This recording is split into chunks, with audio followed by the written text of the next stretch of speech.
Welcome to Clotheshorse, the podcast that is finally not waking up at 3 a.m. every night to eat crackers in bed. I'm your host, Amanda, and this is episode 250, a very special episode, if you will.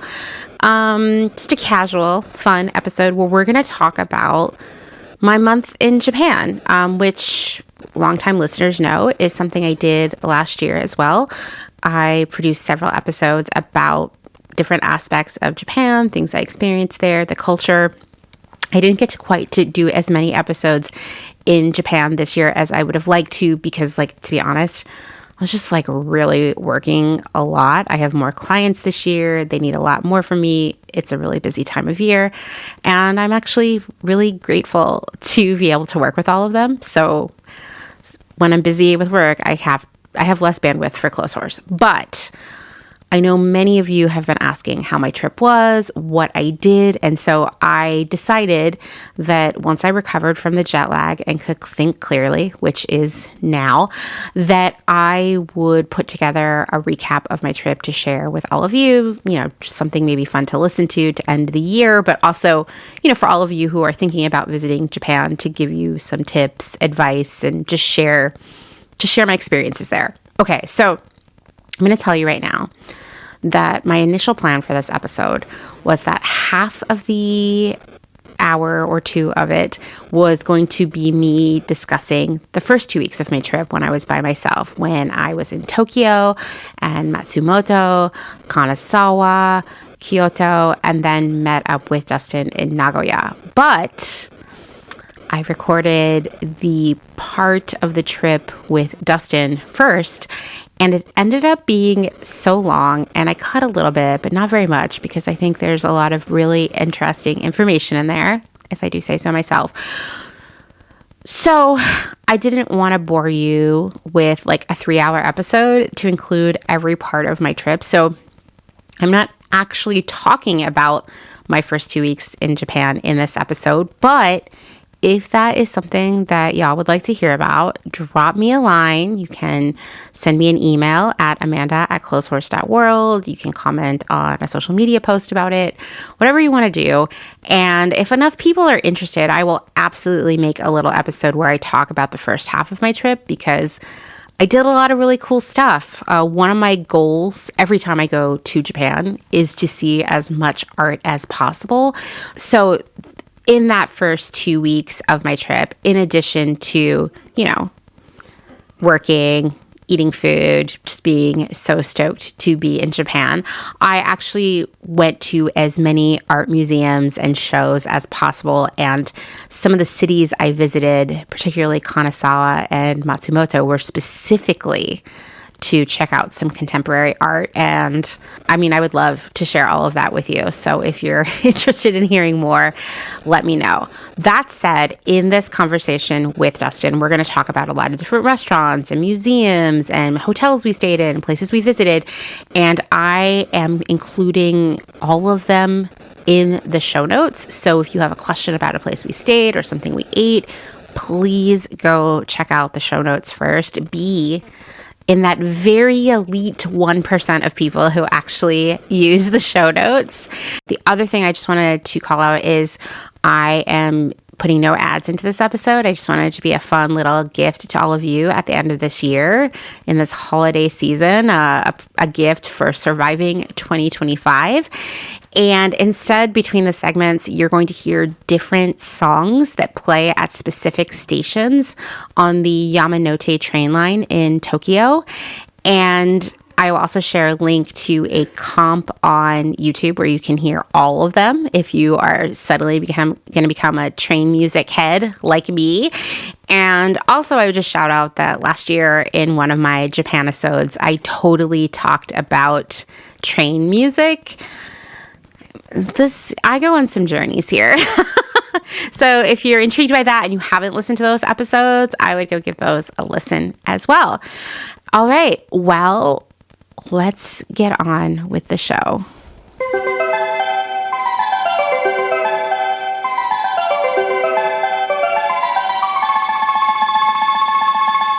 Okay, so now we are halfway through my month in Japan, and I felt that at this point we should be joined by a very special guest who spent the next 2 weeks with me, and that is Mr. Dustin Travis White. That's me. Welcome to the show. Hey. How are you doing? It's cool. Do you have any updates you want to share with the audience? I didn't think this was that kind of appearance. I'm trying to be more legit now. Yeah, you're going to get this big sponsor when you ask people that question. Yeah, maybe we'll get like Better Health or something. Better Help, that's what it is. Anyway, okay. So, Dustin, you flew into Tokyo. Yes. And you took the Shinkansen down to Nagoya to meet me. Mm-hmm. And why were we there? Well, I was dropping off records at Stiff Slack, which is like a distributor store venue that's there. That's really, really amazing and cool. And they didn't get any when the record first came out. So I had some copies and was just dropping them off there. And so now officially people in Japan can buy American Motors records. Yes, this is product placement. Yes. And that store was actually really cool because it felt like every single record in there was the best record, but also had a venue space attached to it. Yeah, they do a lot of stuff. It's pretty wild. Like they, for a handful of kind of smaller labels, they'll do a Japanese only pressing and like a different color that's limited to them. And like, I think they work it too as a distributor. So they get stuff in stores on top of what they do. I'm not 100% on that, or if it's just like straight up, like you mail order from them, those versions. But there was lots of crazy stuff that they were doing, limited colors of and stuff for over there. And it was just cool in general to see, because they had some pretty intense genre and label specific cards. Like I've never seen a Love It Records divider. It's the one that I keep coming back to because it was just a wild one, especially because that label hasn't put out anything new since, I don't know, for quite a while, but for them to still have that was pretty wild. Yeah, I mean, I thought that Nagoya was really cool. So I spent like about a week there last year when I was there for a month then. And I really used it as more of like a jump off to go up into the mountains and visit other towns and, go learn how to make fake food and things like that. So I only got to spend a little bit of time actually in the city, but I was like, this is pretty cool. And I arrived in Nagoya a couple days before you got there because there was this art triennial happening there with several museums in the area, which means it's like an every 3-year special art exhibition. And I wanted to go check that out, and it was great. I also went to, and this amused you to no end, I went to an art museum inside a department store. And it was also really great. There were some incredible paintings there that were making me tear up because they were just so amazing. And also, side note, like, why don't department stores here in the U.S. have museums, right? Do we barely have department stores now? This is true. But even, fast forward to like the end of our trip, we went to that big Muji in Ginza, and they had a museum on the top floor. Yes. It was like interesting how... listen, not a huge fan of like capitalism per se, but like imagine if all these retailers who do have a big chunk of the money that exists in the world were supporting the arts instead of saying like, oh, actually, we're not only going to not support the arts, we're going to fire all the designers and replace them with AI. Well, there was that book about the history of malls that I read a year or so back. And when you dive into that, early malls would have more stuff like that in them until, there wasn't. Like the original ones didn't even really have food courts and stuff. So it's but they would have, more public space and stuff. So I don't know. It's just something that got lost to, in the hunt for the bottom line. Definitely. And you and I are big mall fans. We've talked about that here on the podcast before, but The malls in Japan, I mean, we've been to so many malls because there's always a ton of restaurants. There will be things like art galleries and museums in there, other interactive activities, bookstores, secondhand stores, vintage stores, and just so many things to do that keep you in there. There was one afternoon in Tokyo where I just wanted to pop into Parco, which we'll talk about more when we get to that part of our trip. Parco is, in my opinion, the best chain of malls in Japan because they always have the best stores and most interesting things and best restaurants. And we spent at least 4 hours in that Parco, if not 5. And I can't remember the last time I spent that much time in a mall. And it went so fast. Yeah. Anyway, so speaking of malls, you know, another thing that is really interesting about Nagoya, but is sort of like, I don't know, like illustrates how space is used in the urban centers in Japan. You know, you and I talk about this all the time, how everything is so layered and you have to look up, right? Because every floor above street level will have stores, restaurants, salons, you name it. You can't just assume that something is on the ground floor, and in most cases it's not. No. And it's probably also like several floors below the ground as well. And in Nagoya, there is this mall that sort of runs from the station, which is in itself a multi-level city of multiple malls and department stores and above ground, underground, restaurants, all the things in just a couple blocks. But the Unimall is this fully underground mall that runs under the main street from the station. And I never reached the other end of it, but our hotel was several blocks from the station and the mall was still going strong there. And what was nice is there was one day that I was there where it was raining and I was able to just walk down the stairs outside the hotel into this underground mall and use that to kind of connect with all these other places. And it was a real mall, like restaurants, stores, grocery stores, drug stores, places to send mail. Like it was thriving and busy. It just happened to be under the city. Well, when you build a mall like that, it's basically attached to a train station, you don't have to have a mile of parking lots around it because you've already given access to it easily. You know, like that's a big thing for a lot of those underground malls and the malls are in general. It's like it's right either attached to or across the street from a train station, and therefore like you, but by simply giving that access to it, you know, like you don't need all that parking, so it's dense. It's in an urban zone, or like whenever I tried to go over to that exhibit that was adjacent, that was a mall that I went to right there to try to find that, and you know, that was right. Like you basically could leave the train station, walk across a bridge, and you were in that mall. And I think that plays a huge role in, plus just allowing it to be that density of both, you know, vertical, you know, and underground, you know, and to sprawl like that it's really interesting because everything's dense, but it's accessible. And that I think plays a huge role in it. Yeah. I mean, one of the things I got really into for food, for meals on this particular trip was going to grocery stores. And in Nagoya specifically, below the station, I would say there are 3 to 4 like straight up supermarkets under the station, all within like a 5-minute walk of one another.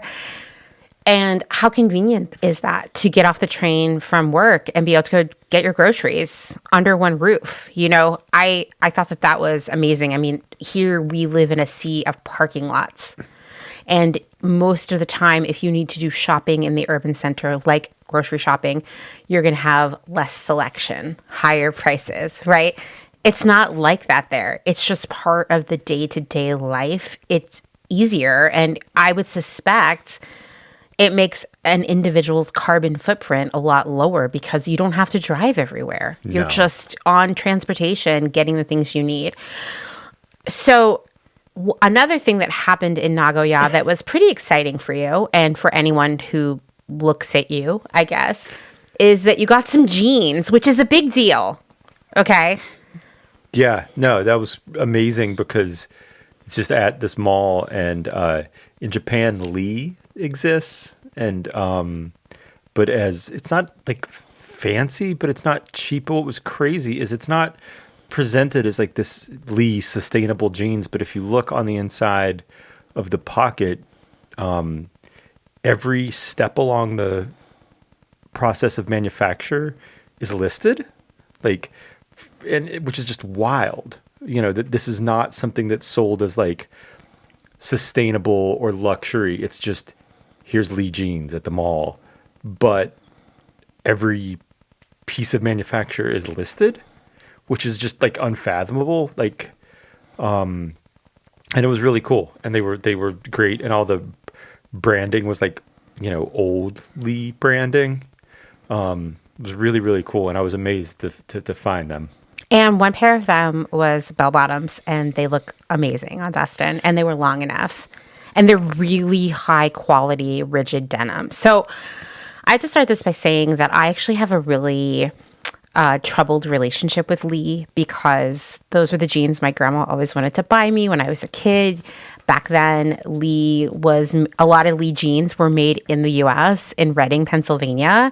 And you could go to an outlet there.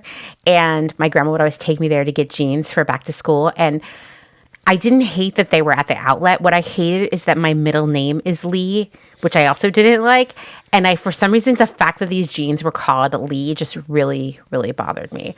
Anyway, now the jeans that you buy in Japan with the Lee label are actually licensed to another denim company called Edwin that does do all of its production in Japan. And it's incredible because you can actually go to Okayama, which we've passed through, right? We've never really spent a lot of time there, but perhaps we should add this on our list for next year. In Okayama, pretty much all the denim in Japan is made, like from beginning to end. And you could actually see that on the production information inside the jeans that Dustin bought. So they're just like totally different quality, totally different supply chain, and priced pretty affordably. I mean, it was, it felt like the level that like Nudie or something is, but for like a third the price. And it wasn't like we went into the Lee store and it was plastered with signs that were like, look at our cool, ethical, sustainable jeans. It just was that's just how we make our jeans. And I thought that was really, really cool. I didn't even notice it till I had my hand in the pocket, and because it's on the outside of the pocket that would face your leg. And I had my hand in the pocket and I felt like a tag there, and I was like, what is that? So the next time I looked at it and saw that supply chain and was just like really like blown away by that. Then the fact that it wasn't even something that was like, advertised. It was just like, here it is. Yeah, it was really cool.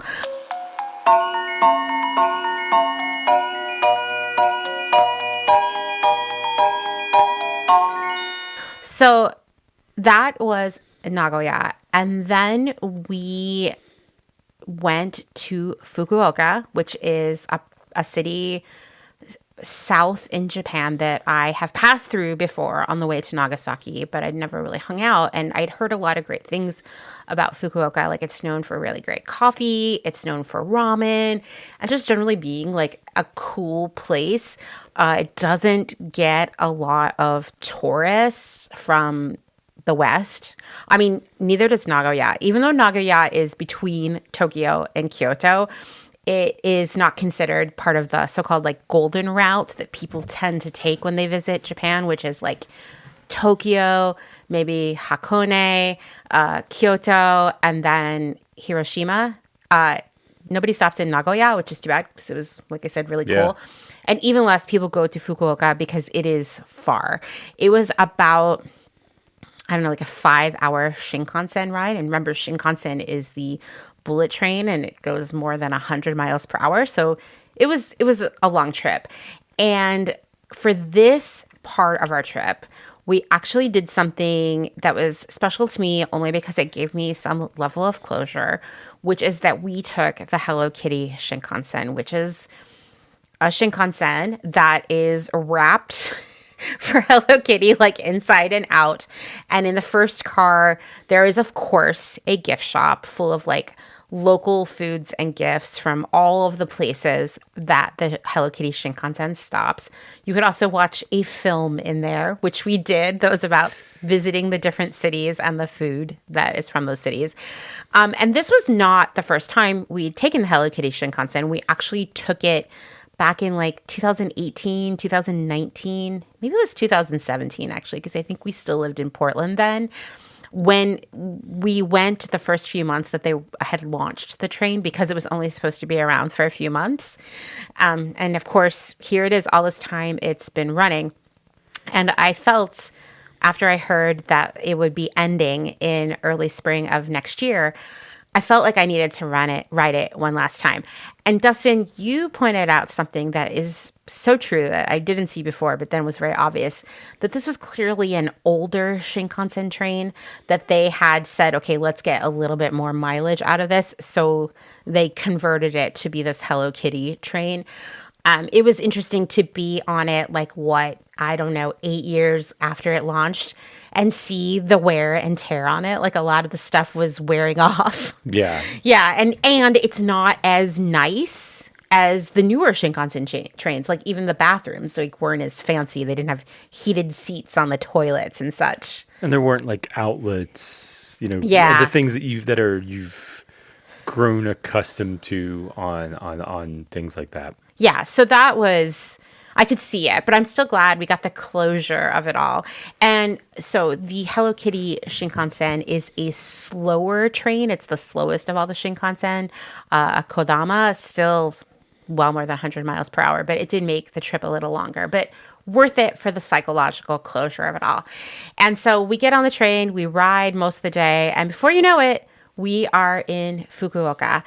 And I'll tell you, like, from the moment we got off the train and got on the subway and I was looking at people, I just had this sense, like, it reminded me of the Pacific Northwest. When you're far away from home, you're always trying to find the counterpart to where you are. Like, you and I talked a lot about how Nagoya reminded us of Detroit or Chicago because the auto industry is there, right? And it just had that kind of vibe. Still a huge city, of course, like Chicago. And Fukuoka had this, I don't know, it felt like Portland or Seattle to me. The way people were dressed, the way the air felt. And it's really beautiful there. I really loved it. I would definitely spend more time there. So one of the main reasons we were there is, once again, you were delivering records. Yeah. Motorpool had met with him. He actually... guy came and had a drink in the hotel lobby and, had to use Google Translate to like truly have a discourse. But it was cool. It was interesting to, drop off some more records for over there and to be, in Japan talking about like, Discord Records bands and stuff was like a weird moment that was really fun. What was your favorite thing that we did in Fukuoka? Probably Festa de Santa. Do you want to explain what... And I agree, it was awesome. Do you want to explain what Festa de Santa is? Well, it seems to be a festival that's really all about like the statues of Santa that like you see at like beach towns, where it's like off-duty Santa and churros and opera and lights. Yeah, and by off-duty Santas, we mean the ones that you always see. I will preface this by saying, I don't know if this is an experience that is unique to going to the beach on the East Coast. No, I feel like I've seen these at the Oregon coast too. There's always a store or two or three that is at the beach that carries Christmas stuff year round, right? It's like a Christmas ornament store. And they always have like off-duty Santa, like statues and ornaments and whatnot that are basically like Santa in a Hawaiian shirt and swim trunks, wearing sunglasses. Maybe he's got a surfboard. And at Festa de Santa, there were like hundreds of Santa statues life size. And most of them were this off-duty Santa. There was very few of what you would assume as a Santa in his traditional role. These were much more like party Santa than anything else. And people were loving it. They were taking tons of selfies and family photos with all these Santas. The opera was actually amazing. People were eating churros and hot whiskey, and there were lights everywhere. And it was part of like sort of a larger event that was going on that was like a light, like night of lights kind of thing. So the lights went across the bridge and people were taking tons of photos, and it was actually really lovely because it was pretty warm in Fukuoka. I mean, it was a little cooler, not as cold as it is right now back home here in Pennsylvania, but it was just like a lovely evening to walk around. And the whole thing felt surreal because honestly, when I booked our hotel, I was like, okay, I want something that is easy to get to from the train station and is like a decent price. And we stayed at this place called the Lively Hotel, which is it's owned by the same company that owns our favorite hotel that we always stay in Japan, Hotel Graffi. So we stayed in this Lively, and it was fine. I liked it. Yeah. I just booked it because it was easy to get to the train station, but it actually, I feel like it just serendipitously was in the best location. It was like we were just out walking and came across this Festa di Santa. It was right on the river, there were like canal boats out there, like in Venice. Yeah, it was like gondola guys. Yeah, it was so interesting. And then there were also like little sort of like structures on the sidewalk where people had mini restaurants inside with like maybe 4 or 5 tables and they were cooking food, or there were some bars and whatnot. Yeah. And there was, at one point I was like, why are all these people gathered along this side of the street? Like 100 people, and they're all staring in the same direction. And it was because across the street is the flagship location of this ramen chain called Ichiran. And Ichiran specializes in this like pork-based ramen that is like the dish of Fukuoka. And at the flagship location, every hour or so at night, there are all these windows up the restaurant. I don't know, it's like 5 or 6 floors. There are all these windows, right? And dancers appear in the windows. They play really loud music, and they do like a 10-minute performance. And people were just gathering there. There were so many people. It felt like when we first looked up and saw it felt like some weird like red light district thing. Yeah, it had that vibe. Like, because it's like just people in windows dancing, like, and you just didn't really know what was going on. And because like we stumbled up on it after leaving Festa di Santa, so you're already just kind of, things already feel a little surreal. And then you walk across a bridge and there's just all these people on the sidewalk, and we're like, are they trying to get into this restaurant? Like, why are they across? No, they're on the other side of the street from the restaurant. And then it started, and there's just people dancing in windows. And people are loving it. And at first I thought it was related to Christmas. But then I went back to the hotel and did some research, and I was like, oh, like people know about this. This is like a big deal. So let's talk about Christmas for a couple minutes, because I was in Japan, for a month, and I heard more Christmas music in that month than I have heard in my entire adult life. Because from the moment I got off the plane in the airport, Christmas music, every store, every mall, Christmas music, train station, Christmas music, hotel lobby, Christmas music. I suspect if you went to the hospital, there would be Christmas music. It was intense. And I kind of knew that this was going to happen because last year I went to Japan for my month in the last week of October, because I wanted to be there for Halloween. And it was like a switch had been flipped at midnight on November 1st. All the Halloween stuff disappeared. Everything was decked out for Christmas, and the Christmas music began everywhere, right? So I knew. Were you surprised, Dustin, by how Christmassy everything was? The music is what surprised me the most. Like the decorations and stuff, I was like, okay, yeah. But the fact that the music was inescapable. And like, and it was in English. Yeah. It was English Christmas songs. Yeah. I didn't hear anything that was not, an English Christmas song. And there was a lot of even like newer Christmas songs that like I'd never heard before, that I didn't know what they were, but they, that I was hearing, and that was confusing.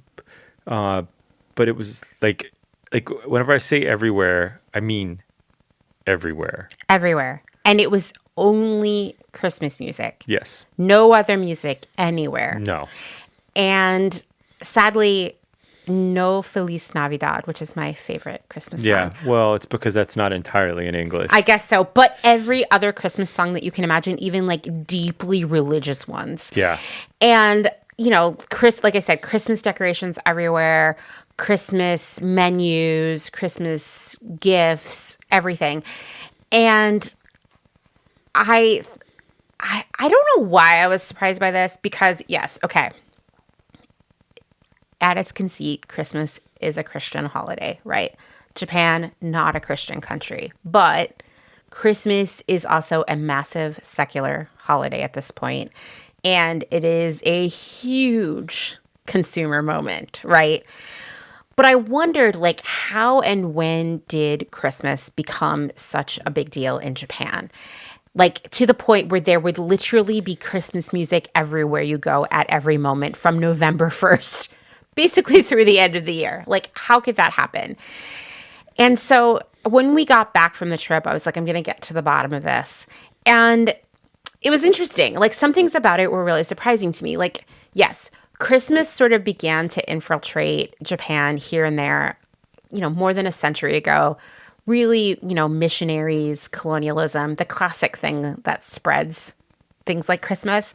But, during World War II, obviously something so Western like Christmas was like not a good look. Do not celebrate it. Do not talk about it. Do not acknowledge it.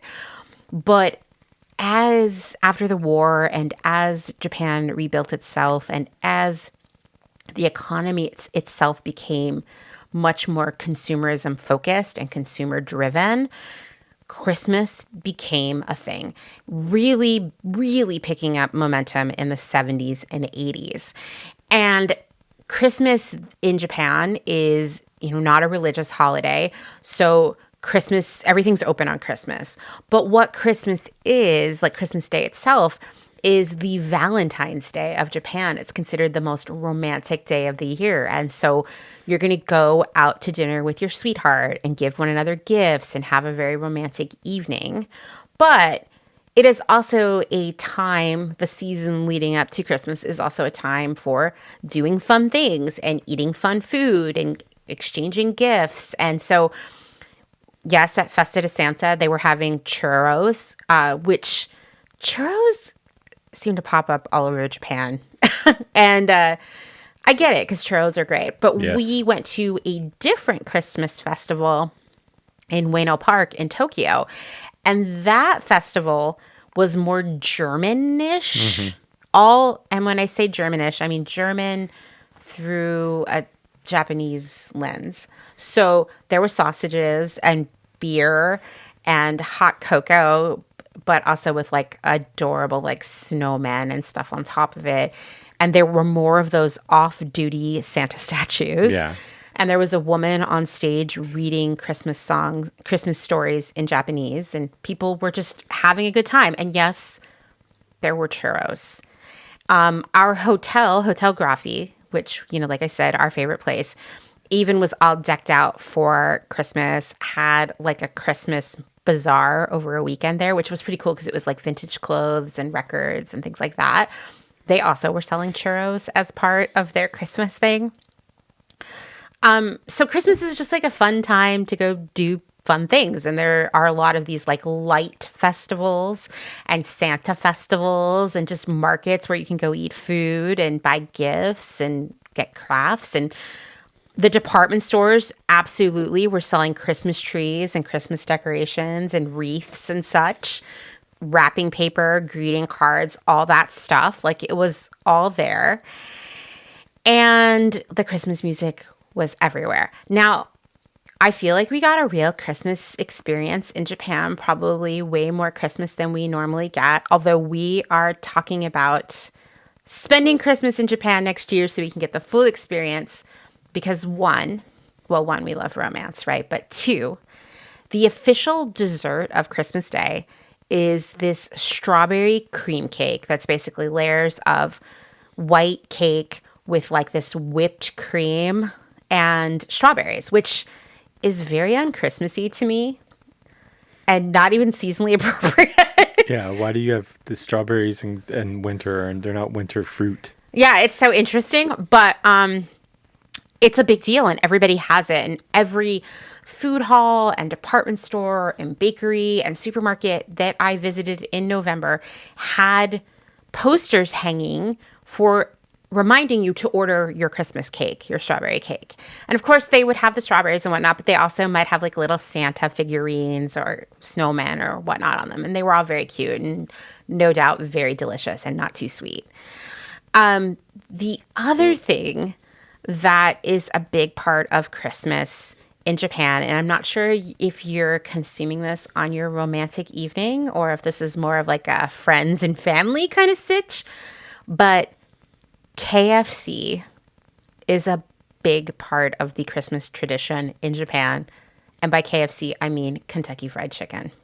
Not was it Kennedy Fried Chicken that used to be in Jersey? Oh, yeah. It was like the same colors, but it was... I remember that, Was it like Trenton, I want to say? Yeah, something like that. No, this is Kentucky Fried Chicken. And I remember someone telling me this years ago, like, oh, like, did you know in Japan people eat KFC on Christmas? And I couldn't tell if they were making it up or trying to somehow make a racist joke that wasn't, I couldn't figure out how it was racist, but it felt, how could that be possible, right? And so I had to find out about this Kentucky Fried Chicken thing. And first off, I'm going to tell you, yes, Kentucky Fried Chicken and Christmas, aka Kentucky Christmas or Chicken Christmas, is a real phenomenon. It's huge. People order these meals far in advance and wait in line for a very long time on Christmas Day to pick it up. And fortunately, people on YouTube have created whole compilations of Kentucky Fried Chicken Christmas commercials in Japan over the years. And we're going to watch one right now. Chicken Christmas! Kentucky Christmas! Chicken Christmas. Kentucky Christmas! Chicken Christmas! Kentucky Christmas. Chicken Christmas. Kentucky Christmas! 愉快になるぞ今夜 Chicken Christmas! Kentucky Fried Chicken. Okay, one, this made me a little hungry. Admission here, one of my favorite restaurants when I was a kid is Kentucky Fried Chicken. Because they had mashed potatoes, which still hold up, right? Or at least the idea of mashed potatoes still holds up. But they also had these parfait desserts, which Dustin knows. I am a mega parfait aficionado. It's true. And they were like, I think this is where my obsession with parfaits began. And it was like apple and cream and cake layered in a cup. And so whenever I got to choose where we were going to eat dinner, it was always Kentucky Fried Chicken. But in this commercial, they're saying Kentucky Christmas, Chicken Christmas, tonight, Chicken Christmas. And even still watching this commercial, I was like, could this really be real? And I'm going to share some links in the show notes to some of these commercials so you can see them because they're great. And they did also fill me with Christmas spirit somehow. I want that box. The box is really well designed. So I wondered, how did this happen, right? Well, it all starts with a man with a dream. And that man's name was Takeshi Okawara. And he was the manager of the first KFC in Japan, which opened in Nagoya in November of 1970. And he wanted to come up with a promotion that would get people to come in and try this restaurant that was new to them and buy a whole bucket of chicken. But nothing he was really trying was working. And then he talked to a friend who was American who said, you know, the thing I missed most about Christmas dinner back home is the turkey part of it. And at least I can have chicken. It's close, right? And this was like a light bulb moment for Okawara, who was like, what if we made a Christmas dinner that you could get from KFC? And I don't know, I mean, even though it was the 70s, it kind of went viral in whatever way things went viral in the 70s. And people really got into this idea of having a Kentucky Christmas. This continues, like I said, even until now. People place their orders far in advance. The meal includes a bucket of chicken, a meat gratin, which is basically like meat of some sort, with pasta and a cheese-ish sauce. I wouldn't call it macaroni and cheese. And then, of course, a strawberry dessert. And this has become just so huge. Like I said, there are commercials after commercials over like the last, I guess, like 50 years, you know, getting people stoked about Kentucky Christmas. Like I said, I don't know if people are doing this on their romantic Christmas or if this is a family Christmas thing. The commercial implies it's a family thing. Yeah. I mean, and it kind of makes sense if you take a couple layers back and think like, 70s is when in Japan it's enough post-war to where like America, Coca-Cola, blue jeans, capitalism really are cool. Mm-hmm. So you get that. And then the fact that it's got, Kentucky in the name, which is, as America, and Christmas, which you're also viewing through that lens, it really is like if you kind of Venn diagram it all together, it's kind of perfect for why it would catch on in that way. Like if you, on paper, you're like, that's weird. But then when you actually start to, strip those pieces apart and look at them, I'm like, I can kind of see how that would have felt like this cool, by it being presented. Because, like, you don't know that this isn't actually a thing that happens in America.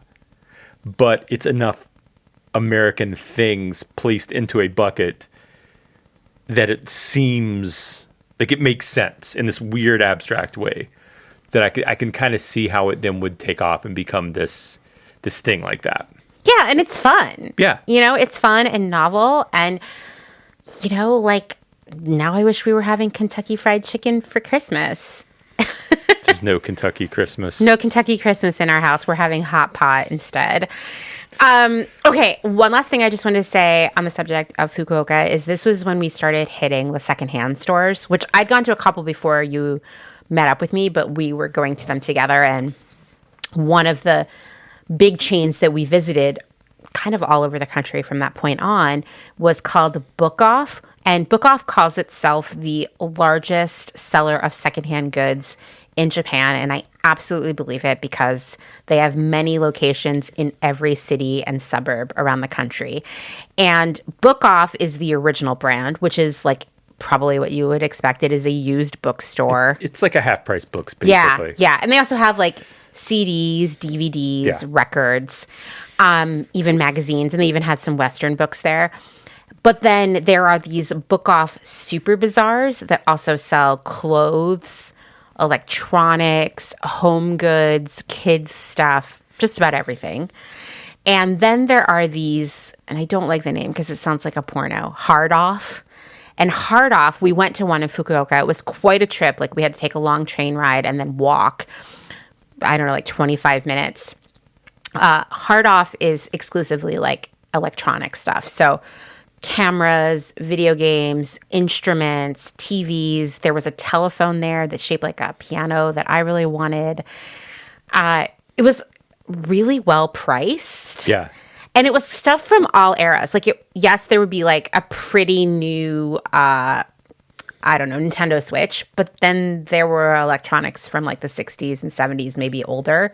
And you actually bought something there. Yeah, I bought from like somewhere in the 80s, like a weird kind of cheap mic that had like a Bucket Brigade style delay built into it. It was really weird. It was in the box. It was like $2. So it's like, okay, like, because I was trying not to amass a bunch of giant things, and to lug around, but it was too weird. The fact that it was in the box, just really called my name. Yeah, it was cool. There was a lot of stuff that I wanted in there. Like I said, really affordable and everywhere around the country. Now, my pro tip for you is that the book off super bazaars and hard offs that are going to be the best are going to be outside the city, more in the suburbs, and definitely not in the like big tourist areas. It's interesting because, here back home, if we want to go secondhand shopping, we have options like we can go to like what's the music around and get like electronics that are secondhand. We could go to a secondhand children's clothing store. We could go to like Crossroads or Buffalo Exchange and get secondhand clothing. And of course, we can also go to a thrift store. But what was great about Book Off and all of its incarnations is that it was everything under one roof, centrally located, often in malls, not like you'd have to get in a car and leave the city to go to the store. And I just think it made, we'll talk about this more as we talk more about the trip, it made shopping secondhand and rehoming your stuff accessible to everyone. And I just wish we had more of that here. So someone should come here and start their own chain of Book Off super bazaars. That was also where there was that giant Gundam at that mall. Oh, yeah, at that mall. Yeah. Yeah, there was like a life-size Gundam behind the mall that was across the street from that hard off. And we had a good parfait in that mall. Yeah. Yeah, it was pretty good. It was a pretty good mall. Because, we love malls. It wasn't the best mall we went to, though. It was mid.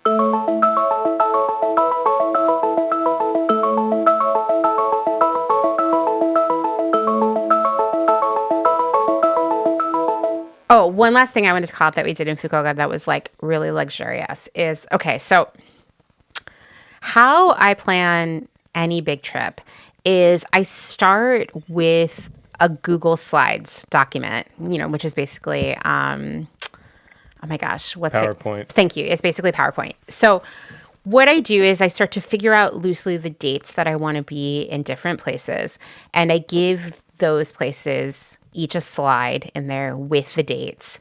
And, I'm looking at the calendar and try to figure it out. And I figure out how I'm going to get to these places. And I might take screenshots of that information to put in there. And then when I book hotels, I'll put all the booking information in there. I put all my flight information, links to things I want to do, all that stuff. So that if I am trying to figure out what's next on my trip, I can actually pull it up on my phone. And this process is usually pretty foolproof. And I guess in this situation it was as well. But 2 days before I left for this trip, I realized that there was one night in Fukuoka that I had not booked a hotel. I just mathed the math wrong. And so the hotel that we were staying in did not have another room for that night. So what I did is I used credit card points, and we stayed in the most luxurious hotel for one night. It was called The Style, and it was so nice. It's the kind of place where there's not a real check-in. So we were trying to figure it out, and it's just you had to kind of walk up to someone who was kind of standing around and ask, instead of just oh, let me go to reception. It was that kind of fancy. Yeah, and they take you up to your room and show you everything. And the mini bar was free, which I kept being did I hear that wrong? Yeah. And had a balcony and a sauna. And just, if we would have been there in the summer, there was a beautiful pool. And it was a huge room, huge, not just by Japanese standards, but huge in general and really beautiful and nice. And there was this perk, which is they have a lounge. And you can go there and just have all the snacks and drinks that you want. And I had low expectations, but we went up there. First off, the snack selection was excellent. Well, you tell me there's a free drink on this other floor, and I'm going to go to that other floor. That Yeah. still, that's just how my brain is wired. Even though I will just tell you, in the mini bar, there were beautiful bottles of, glass bottles of water, juices, 2 full bottles of wine. a bottle of champagne, and several canned cocktails and beer. All that we could have just like laid in bed and drank. But we still had to go check out this other floor. You say you can have a free drink on this other floor, and I have to go check it out. There's just like I was expecting like a popcorn machine and like a beer. They literally had full bottles of liquor just sitting out on the counter. You could mix your own drinks, among other things. It was so nice. Yeah, I was like laughing to myself when we were there, thinking about how at other stages of my life I would have just been up there for like hours, and that would have been your trip. Like, yeah. No, I would have just been like, okay, cool, I'm here, and just put the bottle on the table, But instead, we did not do that. We were also really tired. We had I had an NA beer, Dustin had a cocktail, then we went back down to our room, and we had gotten takeout food from this amazing vegan macrobiotic deli that's in Fukuoka Station. Hakata Station is what the station is called. The food was so good that we ate there again the next day. So we ate that takeout and some other stuff that we'd gotten at a grocery store nearby. And watched this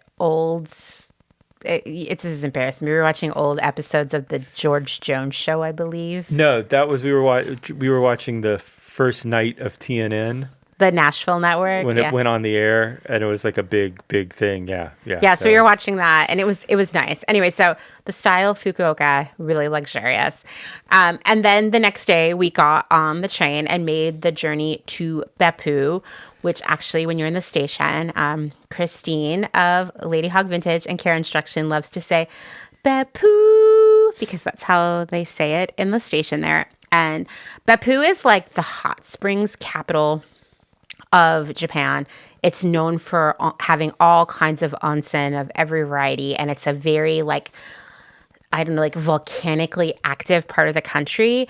And so there's just like steam shooting up all over the place from the ground, and there are places you can go where they actually cook food over the steam, like dumplings, the special custard that they're known for, other things as well. I think we saw them making corn. And it's also like a small city that I would say is roughly probably like similar to where we live, Lancaster, but it's on the bay and it's like surrounded by mountains. It's very, very beautiful. And it's a place I went last year, but I felt like Dustin would really like, so I wanted to go there again. What was your favorite part of Beppu? The Hells. Yeah, so the Hells are like the ultimate tourist trap. Yeah, no, it was like some classic roadside America, like something you would have read about in there. It was like, like if there was a muffler man, but it was volcanic.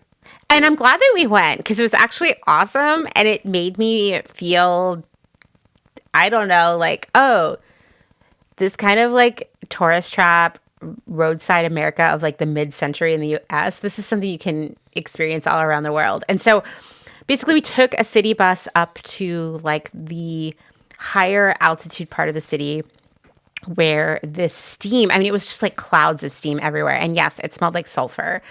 And this is where all the hells are, which are different sort of like pools / geysers of this hot water that are coming up out of the ground.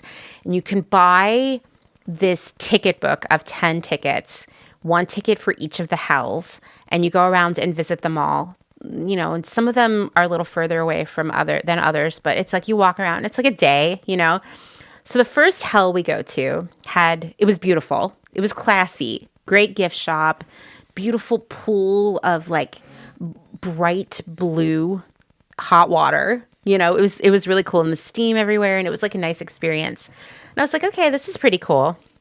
We go to the next one. It's a little less fancy, but it still is nice. And it was this like weird like lake of like bubbling, steaming, boiling clay. Yeah, the clay was cool. It was cool. Like all like rah, rah, the way it kept like kind of undulating. Yeah, it was awesome. And then in between those two, there was another pool that was like orangey red. Once again, like boiling hot, very, very cool. And there was a place there where you could go soak your feet in the cooler water. So it was awesome. I'm like, okay, this is going to be a really beautiful day. But then we go to the third one. And with each one we visited after that, it got a little trashier. I guess I would say.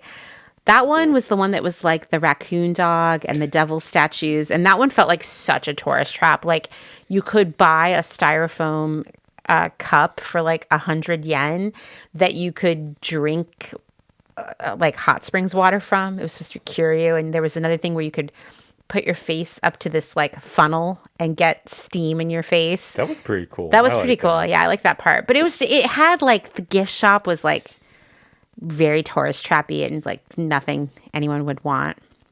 And then we went to the next one. And this is where it was like, are we in Florida or something? Yeah. Because this one was crocodile themed. And I was like, well, what could that possibly be?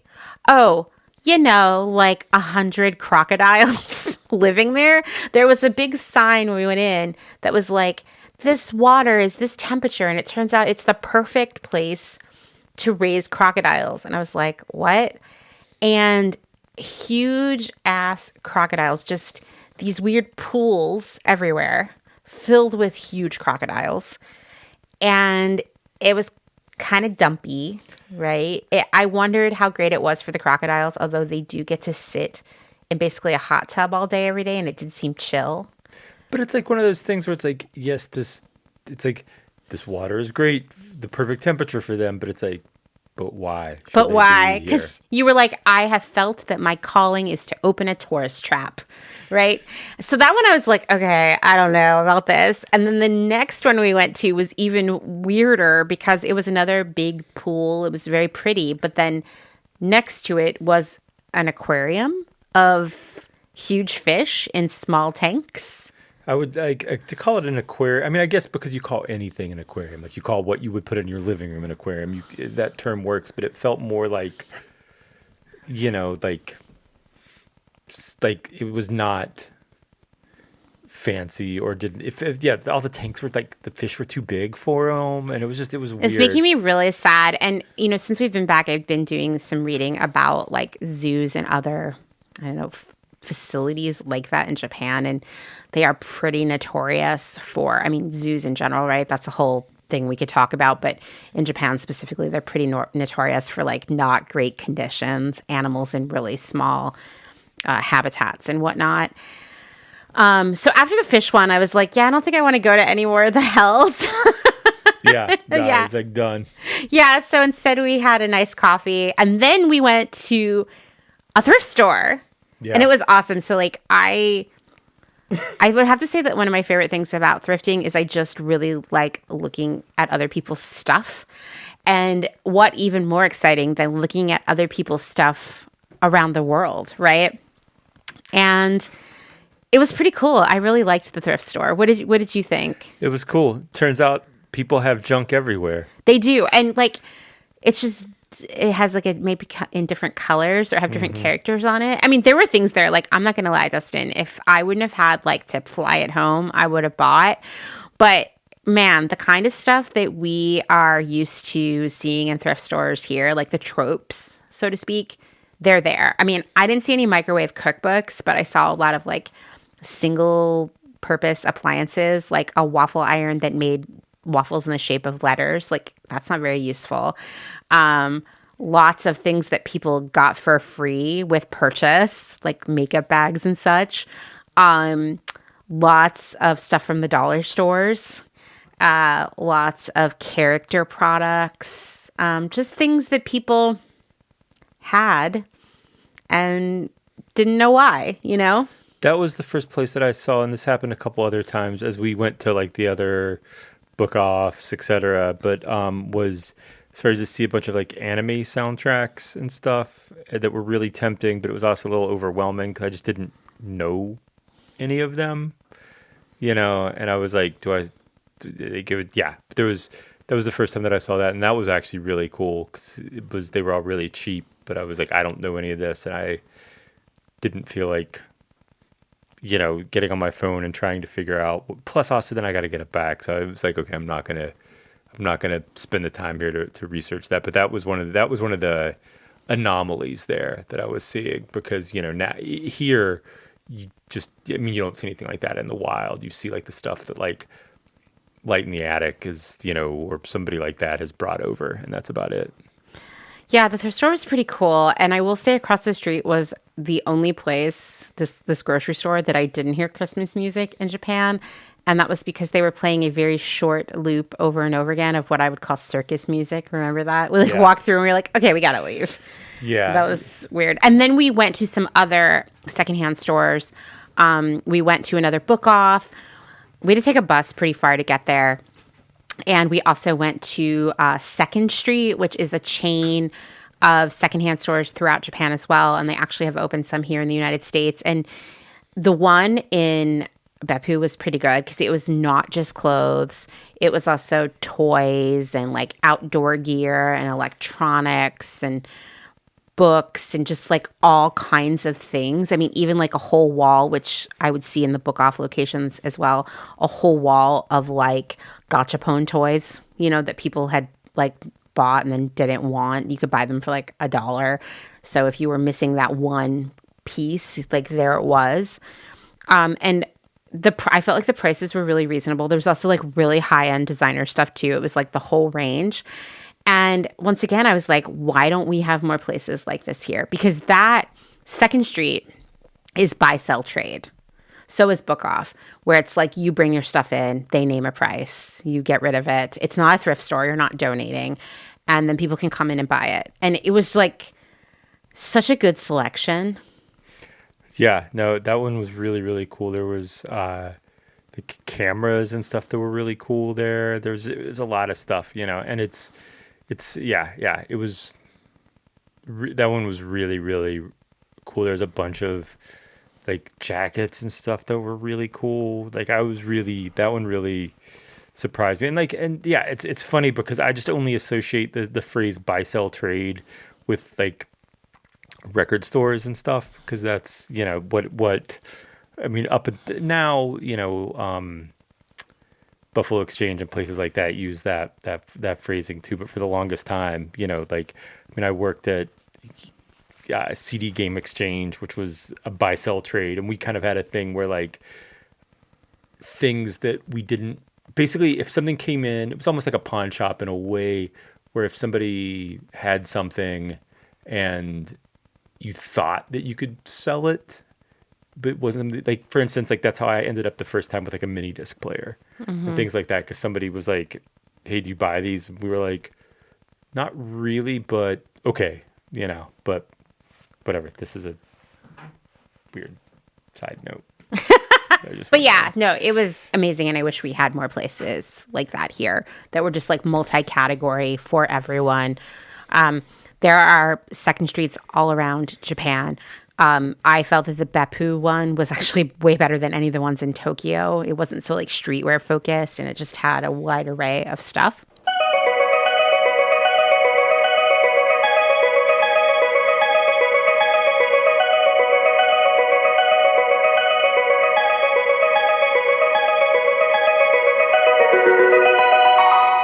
From Beppu, we went back to Tokyo, where we spent the rest of our trip.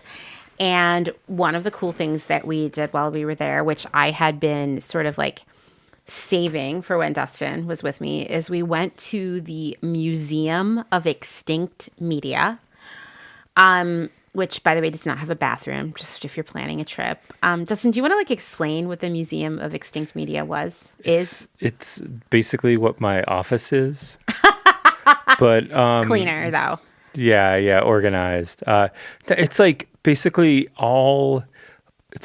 electronic really is what it's focused on, starting 60s-ish camera stuff, but then going all the way through like computers, cell phones, video, just all over the place. Basically anything that, because I guess since it is media, it does start with film, really, is what they're starting at. And it's wild and hands-on. Yeah. Very small. It should be like an entire city block. And they, because it seems like there was photos and stuff in there of them showing people stuff that was not visible because it's just such a tiny space. But it was amazing. Like all those old catalogs and stuff too. And just like, it's one of the coolest collections of stuff like that. And as someone who has entirely too much love of what was in there, and can't say no whenever I see any of that out in the thrift store wilds of the world. It was really, really amazing. Yeah, it was really cool. I mean, it was like amazing to just like pick up a like flip phone and have it in my hand and just like remember what it was like to use that. There were mini disc players, there were Discman, there were Walkman, there was everything in this very small space. And I remember reading, I don't know if it was like on a poster there or what, that they actually have like what's in that space is just a small percentage of the total collection. They just don't have a space for it. And people have donated things to that museum from around the world, and they still like actively take donations, which was really cool to know too. There was a thing there where they were specifically had requests for things that were missing from their collection, from either specific media or devices that they like were actively looking for. The Museum of Extinct Media was interesting to me because it was sort of like the period on like a long sentence that I had been thinking about the entire trip and kind of throughout this year, but definitely a lot in Japan, which was just this idea of a more analog life. For example, and I don't want to make like dumb, broad generalizations that are like, in Japan, people are just much more like connected with like analog physical media. Because let me tell you, people, if you're on the subway, everyone is staring into their phone the entire time, right? But there were so many reminders around Japan of a time that I lived in my life here in the United States that isn't the same anymore, right? Like there were bookstores everywhere. And I mean like huge bookstores, multi-floors, vibrant, full of people, hundreds of magazines to choose from. Like when was the last time you saw that many magazines? It's been a long time. I don't even know. In Columbus there was this restaurant that had still has the best veggie burger, but they had magazines. They kind of sold them, and I would go there and eat that veggie burger and just hang out too long and read magazines. And that was one of the last places that I remember them just being. It was a wall because they would have, really like fancy high end, MIT design magazines and all sorts of crazy stuff. Yeah, I mean, in Portland, we had a magazine store called Riches that was also a cigar shop, and they had all the awesome magazines from around the world. And rewinding further back than that, when I was a teenager living in Harrisburg, Pennsylvania, I would take the bus downtown because, like, literally no one cared what I did ever. And there was a store downtown that was a newsstand, but it was like a physical store. Of course, they sold like newspapers from around the world, but they had hundreds of magazines, and I would spend hours there. Or I might get a ride with one of my friends to Barnes & Noble, where we would look at magazines for hours. And even Barnes & Noble or Borders at their peak of having magazines had nothing compared to the sheer number of magazines that all these bookstores had in Japan, and like very like niched out, and like people were buying them. Yeah. It was incredible. It made me really nostalgic for that time period, and just like physical bookstores everywhere like that. And then all these secondhand bookstores as well. But also like as we were traveling around and going to different department stores and whatnot, different malls, I was seeing brand new cassette players and CD players. I mean, Tower Records there and the record stores there are predominantly CD stores. Yeah. In 2025. CDs never went away in Japan at all. And it's a combination of really two threads. And one is that, and I don't have the exact specifics, but essentially when streaming came to be, they didn't give away all the rights for pennies. And so because of that, you couldn't stream as much stuff. And so it didn't take over the same way. Like it's increased a lot. But in previous times when we've been there and I've pulled up something to listen to or to check something out, and I've seen things that were, if you have your settings on a lot of apps, right, it will show stuff that as like kind of grayed out. You know, there's two ways it will search. It'll either show you all the results and just hide things that aren't available, or there's a setting where you can see things that theoretically exist, you know, but aren't available. So there's that. But also there's a really like underlying sort of like collector culture there, you know, that comes back to physical media and a lot of just stuff. It's interesting because, you know, there's not a lot of storage space. So it's like if there's something that you're specifically passionate about, you collect that, and in particular. So it's kind of like those two threads have really enabled physical media, at least for, you know, like disc unions and all of those stores too, like so much CDs. It's wild to walk in and just see like people with a basket full of CDs. Yeah, it's amazing. And like I said, people are still using phones, right? And they, of course, have incredible electronics available for purchase in Japan, like video games that we know of, right? Potage makers. Yes, I bought a soup making machine. No, I'm serious. It's the best appliance ever. But also like amazing cameras and stuff like that. So I don't want you to think that Japan is this analog culture at all. But yet it is, because even, this is just another example, we were in the Parco in Shibuya in Tokyo, and this would be like the coolest, most curated, probably most high volume, most visited mall in Japan. And there was a store there that just sold cassettes. It was amazing. They had like really, really wild stuff. It wasn't just like, because you would see like modern, avant-garde, new age, noise, minimal. There's like a lot of like hip hop and you know, rock music too. But like the amount of experimental stuff on cassette at this mall was just wild to see. Like stuff on like Leaving Records and like all these really cool labels. It was so cool to see just like on a shelf there around the other side of the world, all of this amazing music. Yeah, I mean, all of it just made me think a lot about, what if I didn't use my phone for everything? What if I listened to music without my phone? What if I received information without my phone? And I don't know what all that means, because obviously you're listening to me talk probably from your phone or your computer right now. And I am obviously a person as Clotheshorse who exists only online, really. But it made me think a lot about real tangible physical media and real moments with real people. I don't know. I'll be talking about that more a lot, I'm sure, in 2026. But these trips to Japan are actually like where my best ideas begin. And I think this is one I'm going to be thinking about a lot.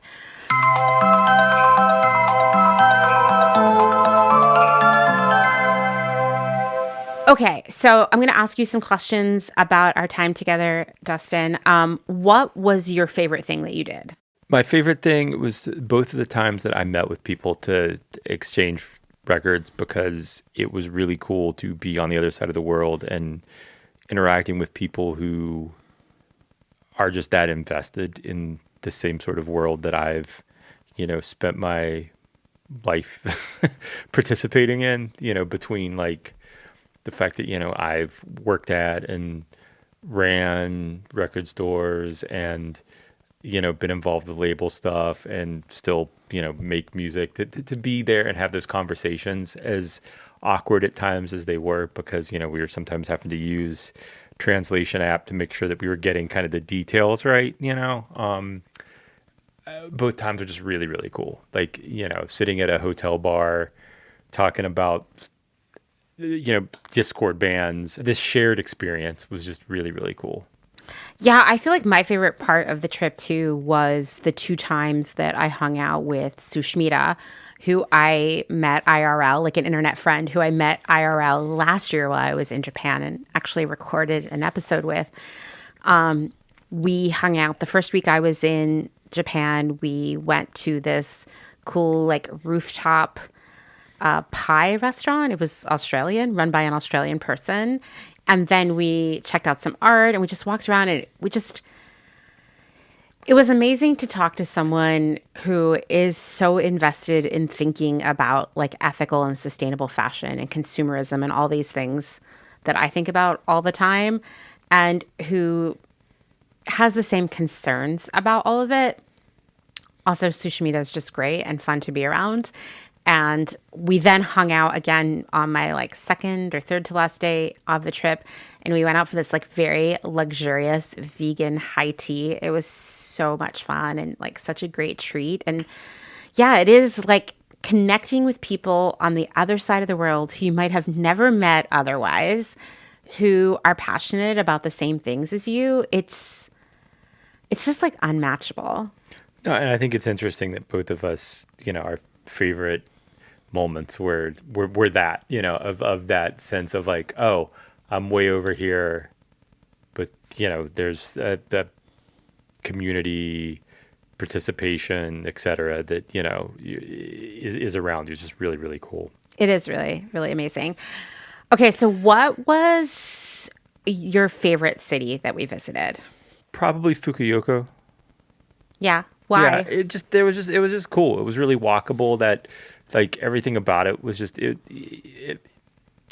was just weird to, like walking and just bumping into like ramen red light district and like beach Santa was just cool, and there was just something about it. Like I just really liked walking around there and just experiencing stuff. I feel like it was just really, really interesting. And just, the more that we walked around and interacted with it, it felt like more, like less planned and like more just like stumbling into something interesting, which is always kind of my favorite part traveling is like, yeah, there's the stuff that you plan that's really cool and you're like excited for, but it's like when you're, just walking home or back to the hotel and you run into Festa de Santa, like that is always like my favorite stuff, or like the like just random dice roll that happens where you just like fall into something interesting. Yeah, totally. That's how I feel too. I will say, unfortunately, because you didn't get to experience this place, but my favorite city that I visited on this trip was Kanazawa, which is up north, and I definitely want us to go there together the next time we go because I didn't get to see enough of it. It was so beautiful. It was like Japan in its full autumn glory, but it was also like, I don't know, everything was like a 15-minute walk away. There was a lot of cool stuff happening there. There was an incredible art museum there, and I don't know. I just liked the pace of it all, and I think that you would really like it too, Dustin. It reminded me of what Kyoto was like 10 years ago. What was your favorite meal? I know what it is, but it makes me laugh. I mean, even though I experienced it, it was also awesome. There's a taqueria in Beppu, and it doesn't make sense that it was as good as it was. And normally when, I'm really apprehensive about things that are like the phrase, fusion in food, because usually it just means like whatever, it's fine. But there was something about it that was, because it wasn't trying to be fusion-y at all. Like I don't think it was really trying, I think, to be as authentic as possible with what was available. But there was something about the flavor that was just really, really cool. Like I don't even know what it was.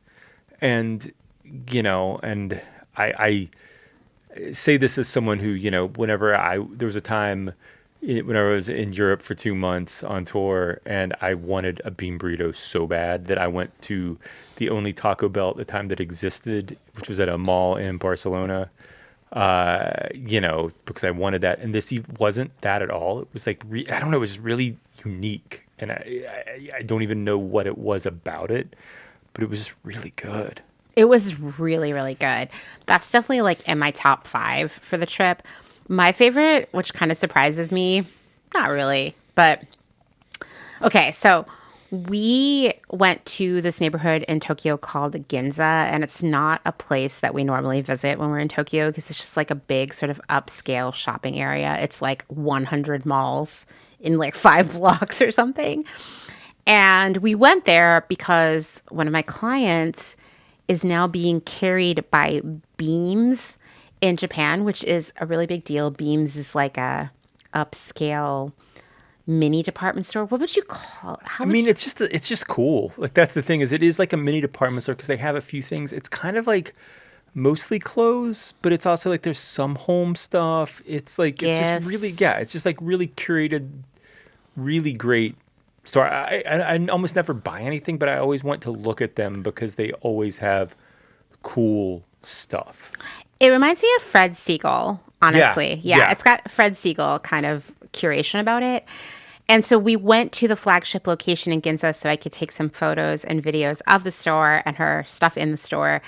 And then we ended up going to that huge Muji with the museum and having really delicious coffee that they roasted in store. And we had a parfait, an apple parfait. That was one of the top parfaits of the trip.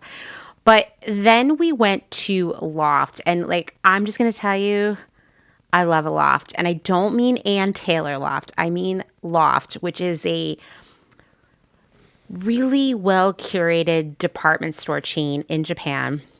They don't sell clothing. They sell a little bit of electronics, home goods, beauty products, candles, and tons of stationery and food items and, you know, like character merch. But it's all the best version of all of those things. And most lofts are several floors, and each floor is sort of like a different theme. You know, they also sell things like luggage and dishware, and they have a whole Christmas decoration section right now. And we went over to that loft because I can't resist a loft.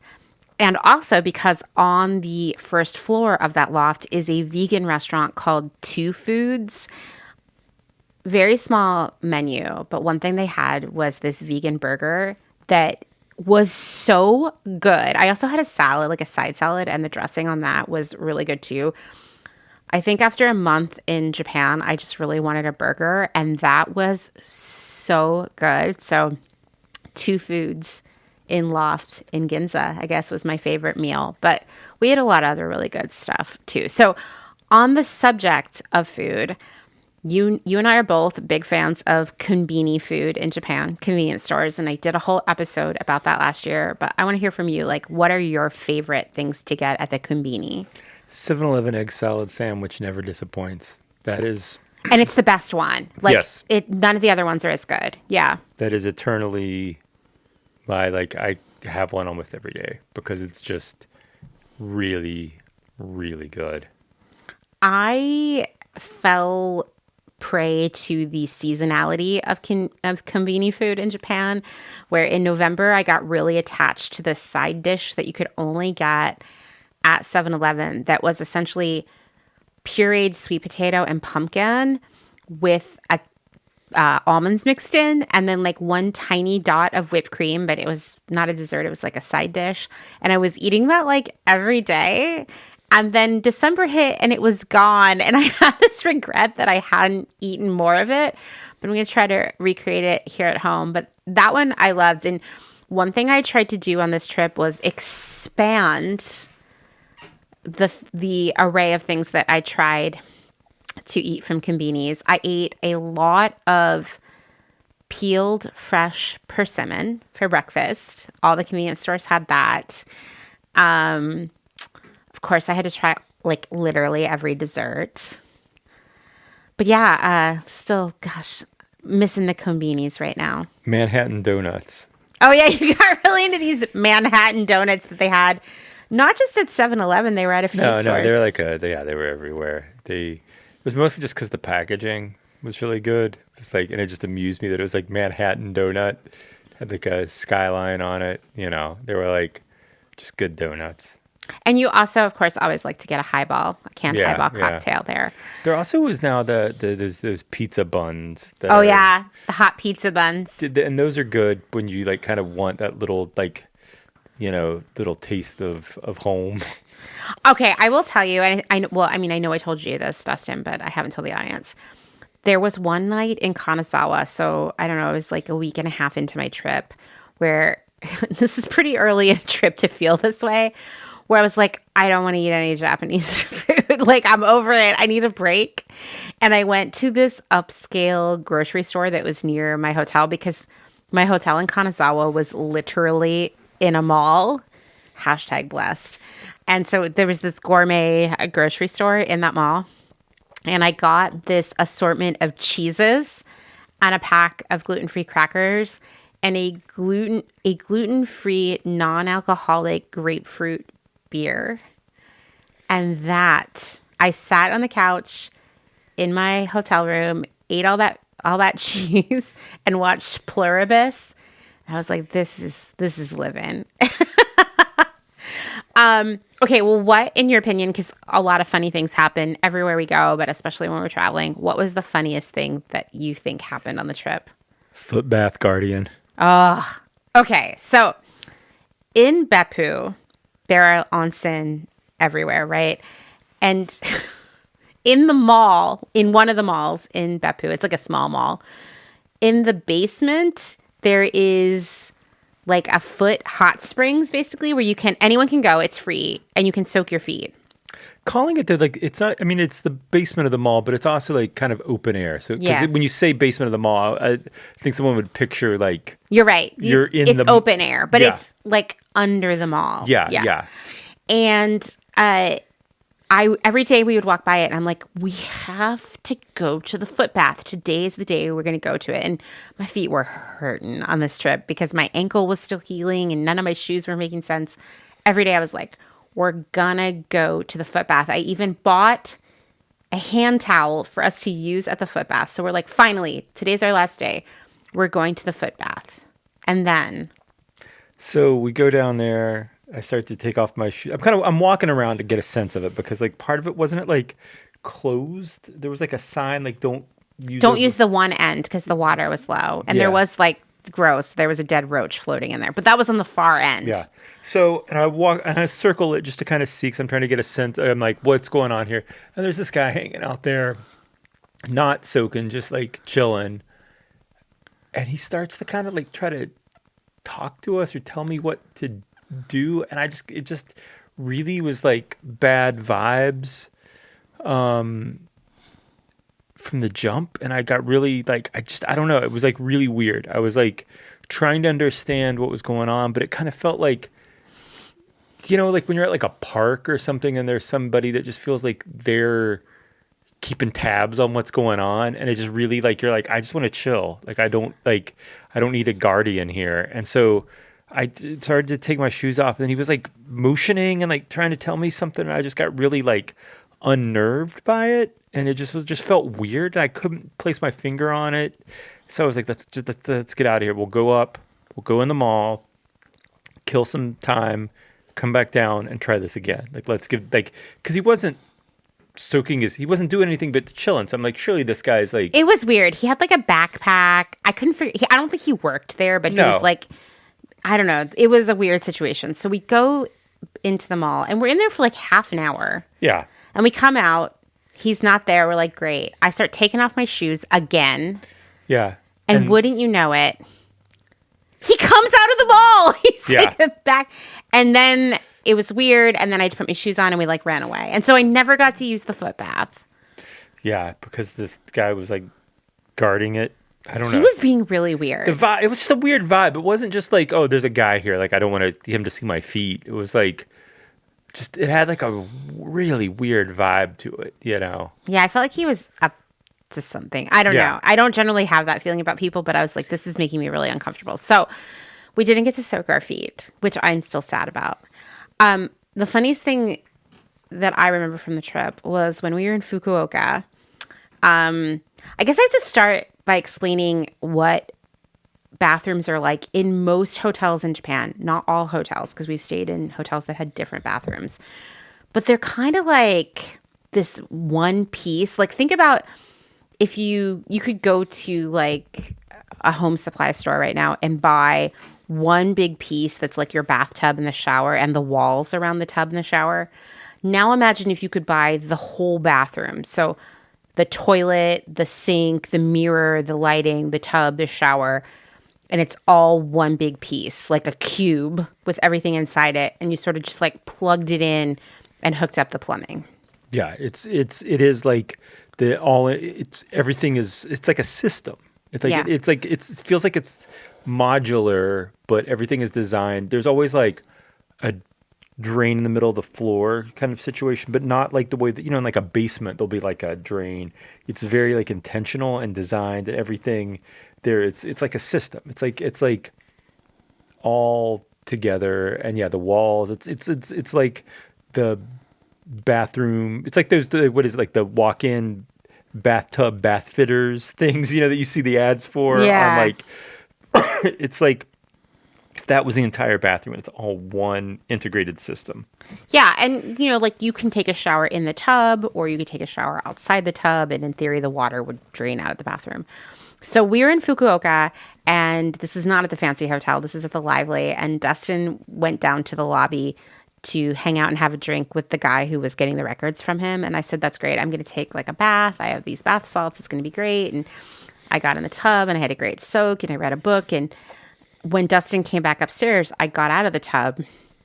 So I pull the plug and I'm standing in the tub because it's a very small bathroom and I'm starting to dry off. And I realized that all the water that was in the tub is now filling up the rest of the bathroom. And all of these sort of like modular bathroom things are usually like a step up from the main part of the room. And what I see happening is the cube that is the bathroom is filling up with water, and the water is starting to go over that ledge down into the hotel room, like into the carpet, right? So I put the plug back in really fast, and I'm like, Dustin, the bathroom is broken. Like, I'm standing there in a towel, like, you need to go downstairs and get someone to help. And I just kept standing there, like I didn't know what to do. Well, I go downstairs to try to get help. And there's like, it's like 8 o'clock. It's like not early. And there's so many people at the front desk. Like, and I'm trying to like not freak out, like, and get help.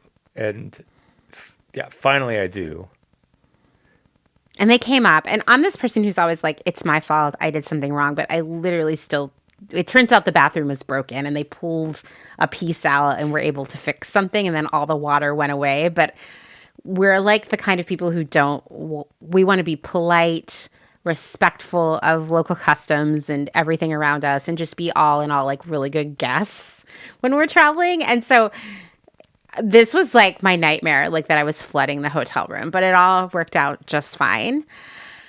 And in retrospect, it's funny, but at the time I was really freaked out.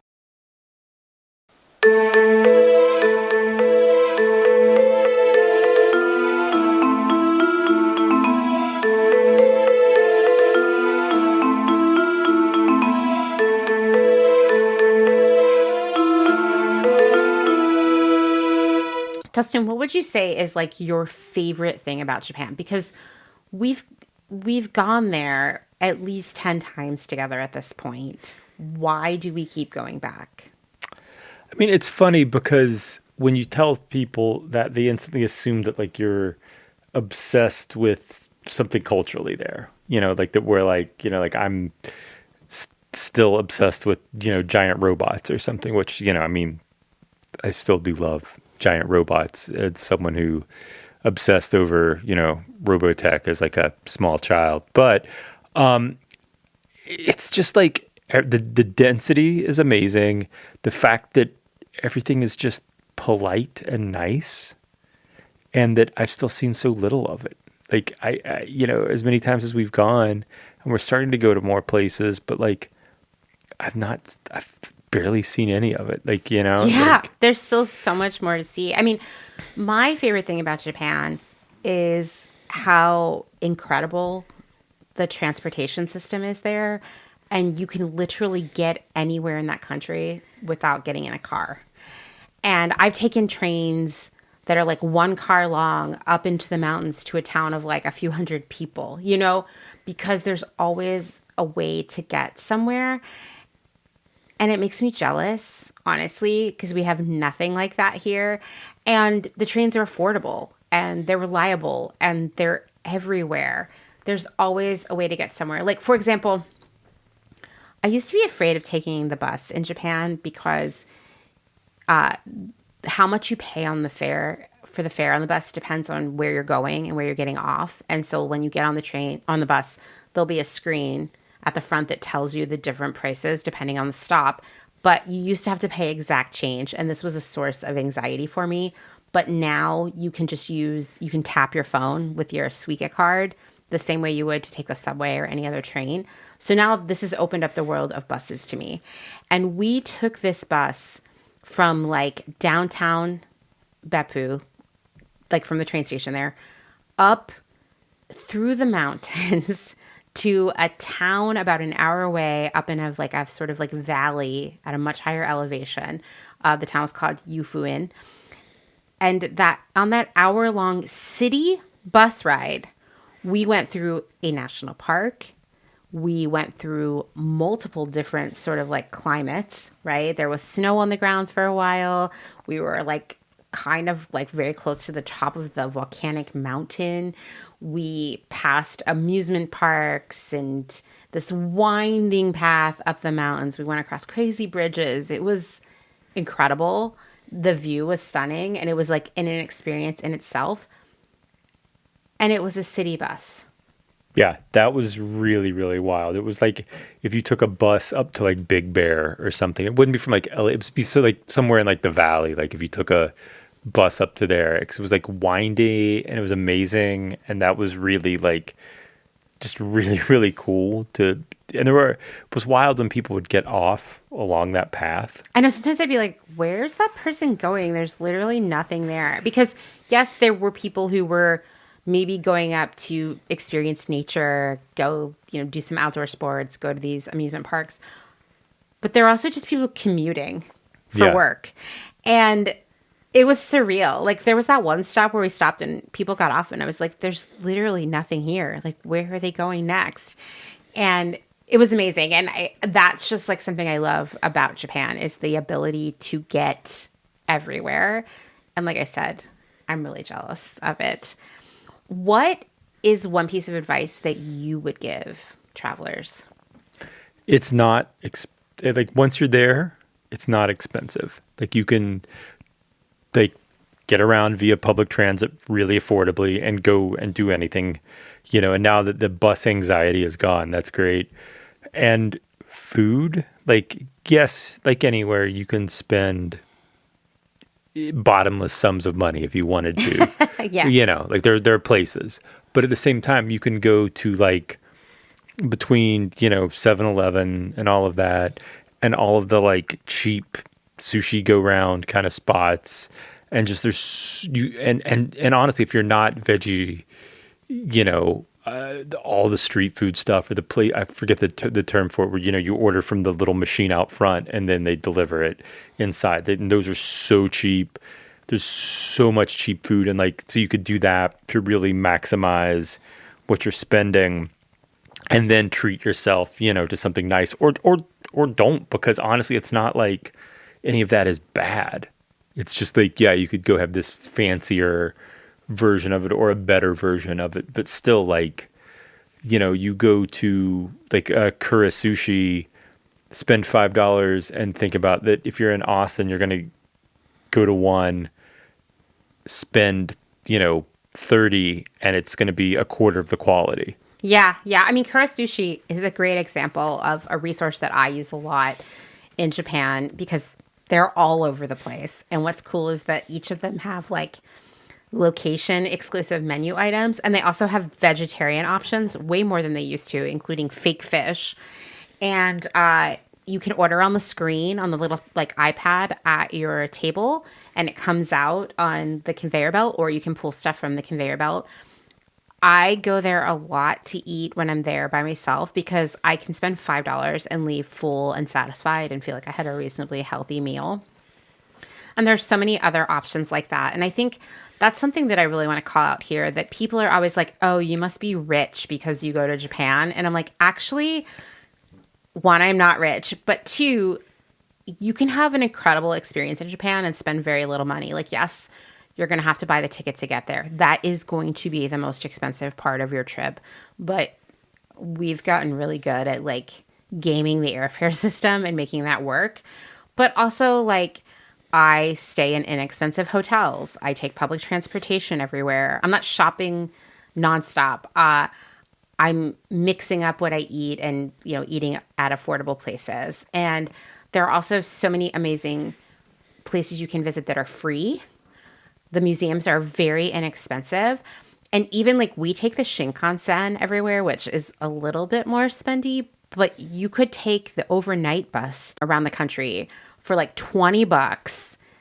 You get like a recliner sort of seat on the bus and you pull this like hood thing over your seat to give yourself privacy and you sleep and it's like $20. Like there are so many ways to go to Japan and spend very little money and have the time of your life.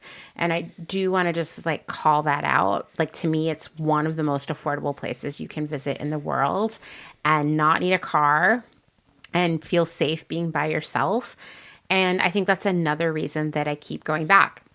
It's also stunningly beautiful and really cool, and there's incredible art, and the food is good, and there are a million more reasons why I love Japan, but I used to think that Japan was really out of reach, and it's actually not. No, there was a time, I remember a few years back where like we were going to take a trip to Portland to visit, and we crunched the numbers, and we were like, honestly, we could just go to Japan for a week for the same price as like a week in Portland. So we did. It was actually cheaper because we were going to go to Portland for the week of Christmas and see our friends, family and stuff. And it was like going to be a few $1,000s. And I was like, wow, this is more expensive than if we went to Japan for a week. Should we just do that? And I sort of was laughing as I said it. But then we went. It was like after Christmas. It was like that period after Christmas through New Year's. And it was great and it cost so much less money than to like go on a trip here in the United States. And so I'm also able to go to Japan for a whole month. And I want to make this like a regular thing I do every year because I work every day while I'm there. I usually work about 8 hours each day. And that's because, I work for myself. Technology allows me to meet with my clients and work without being in the same country as them.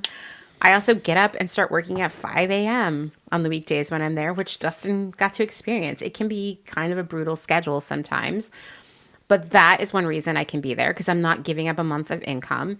And I also am really thrifty in my day-to-day life back home. So, I don't drink alcohol. I don't smoke weed. I barely eat in restaurants. We buy all of our food from grocery outlets or we grow it ourselves. And so those things allow me to be able to have the money to buy a plane ticket to go to Japan for a month. And I don't know, I feel so lucky that I get to do that because like teenage and 20-something me like dreamed of that. Oh yeah, no, that's the first time that we went was because it was the place that both of us were like, okay, if we're going to do something now to celebrate, like let's go somewhere that we both have always wanted to, and because in the 90s when, I first dreamed of it, the exchange rate because of how thriving Japan was at the time was expensive and it felt unobtainable. Yeah. And now it's not. Or maybe it never was and we just thought it was. The plane ticket is a hard hurdle to get over, but also like airfare is way more affordable now than it used to be. And like I said, if you are willing to take a longer trip or an indirect trip Google Flights was trying to show me like some $500 ticket that had me flying to Switzerland first. Like if you're willing to do things like that, you can make this trip happen. I guess I have two pieces of advice for people who are considering traveling to Japan. One is you've probably heard that there's no gluten-free or vegetarian food in Japan. And I'm here to tell you that has changed a lot in the last decade that we've been traveling there. And most chain restaurants there have vegetarian options. One life hack is that all the family restaurants like Denny's and Royal Host and Joyful always have one vegetarian menu item that's like pretty good. Like at Denny's, it's like a veggie burger. And at Royal Host, it is really good curry. Served in a gravy boat. Elegant, right? And it comes with all these great vegetables. At Joyful, We got a little scammed because we ordered the vegetarian taco rice, and I'm going to tell you, it was not taco rice, it was curry rice, but it was still good. But there are vegetarian options everywhere now. I mean, not at every restaurant, but it's not hard to find food to eat. And the Konbini, not only does it have plenty of vegetarian options, some of them are even starting to have like vegan options, which is great. We had some amazing, fully vegan meals everywhere we traveled, at that Mexican place in Beppu, at a really great place in Fukuoka where I had this legit taco rice and Dustin had a burger. There was also that macrobiotic vegan place. Tea's Tantan is like fully vegan ramen and curry, delicious. They have multiple locations in Tokyo. I dream about the black sesame ramen when I'm not there, and I've been trying to like hack that recipe for years now. And there are plenty of places now to eat that are gluten-free. Like Japan has changed a lot food-wise. The United States has too. Yeah. These things have become a lot easier here. The other thing I just want to call out that has been a complete enhancer of my last 2 trips to Japan is luggage forwarding. So when I am going for a month, I take 2 suitcases. One is a smaller suitcase that can hold about 3 days worth of clothes, all my toiletries and my pour over coffee thing and anything else that I'm going to need, my computer stuff for working, whatever. And then I have a larger suitcase that is basically all the rest of my clothes and anything else. And it's huge. And I don't want to take that on all the trains and stuff or wheel it through the streets. So what I do is I strategically plan to have my luggage forwarded from city to city. So like when I left Tokyo, I had my big suitcase shipped up to Kanazawa, where I was going to be in 5 days, because 4 days I was going to need clothes, right, by the time I got there. And then from Kanazawa, I had it shipped to Nagoya. So like I would always be like 5 days ahead of me, sort of 3 days, depending on what I was doing. And I would pack enough clothes in my other suitcase and anything else I needed for that, and kind of just switch stuff in and out through the trip. And luggage forwarding is really easy. You can do it in stations. Your hotel front desk probably offers it. You can do it at convenience stores. It's anywhere from $10 to $20 depending on how big the suitcase is and how far it's going. Basically, what you're doing when you use luggage forwarding service is you are giving your suitcase to a shipping carrier. Like imagine UPS or FedEx, but these are Japanese companies. And, it's going on the delivery truck with all the boxes and unfortunately Amazon packages and whatnot. So, when you want to make sure that you're not packing anything fragile or liquid. I mean, they're going to ask you when you take it to the shipping place, like, is there anything fragile in here? What's in here? And I just am like, it's clothes, it's books, whatever. I don't put computers in there, prescription medications, anything like that. And I am one of those people who's like, okay, I don't want to be intrusive. I want to be a self-sufficient guest in this country. So I often, rather than using the hotel front desk even to do the shipping, because I feel like even though they will kindly and politely do it for you, I feel like it's kind of annoying for them. I actually will, look up on my phone where there is a Yamato location. Yamato is my favorite way to forward my suitcase around the country because, one, the mascot of the company is a black cat, and sometimes you see it, a black cat and a white cat together. And sometimes you see it, a mother black cat with a baby black cat. But either way, the branding is dialed in for me. And yes, they do have merch. I didn't buy any, but I did take some free stickers. Anyway, I will find a Yamato, take my suitcase over there, usually the day before I'm about to hit the road for the next city, but sometimes the morning of. It just depends. And when I get there, I make sure I have my hotel information, where it's going, including the phone number. And if they need any reservation numbers, sometimes the hotels want to see that when your bag arrives, if it arrives before you. So I go there super prepared. It's already pulled up and screenshotted on my phone so that I can fill out the form myself. But sometimes the people working the desk there would prefer to fill out the form themselves. And so I just give them my phone with the information. And at some Yamato locations, it's actually more of like an iPad where you get to enter all the information, which is my favorite, obviously, because I am very much into using the self-checkout. That's who I am. Anyway, last year, as I was traveling around shipping my suitcases, sometimes the shipping service would be cash only, particularly if I was doing it at a convenience store, but some of the Yamato locations as well. But this year I noticed at least all the places I visited, you could pay with a card, which is great, but just know that you want to carry some extra cash with you just in case to save you the stress of having to leave, go track down an ATM and come back. And once again, like knowing that I could do this and doing it made my trip so much better. Okay, one last question for you, Dustin. What would you do differently next time?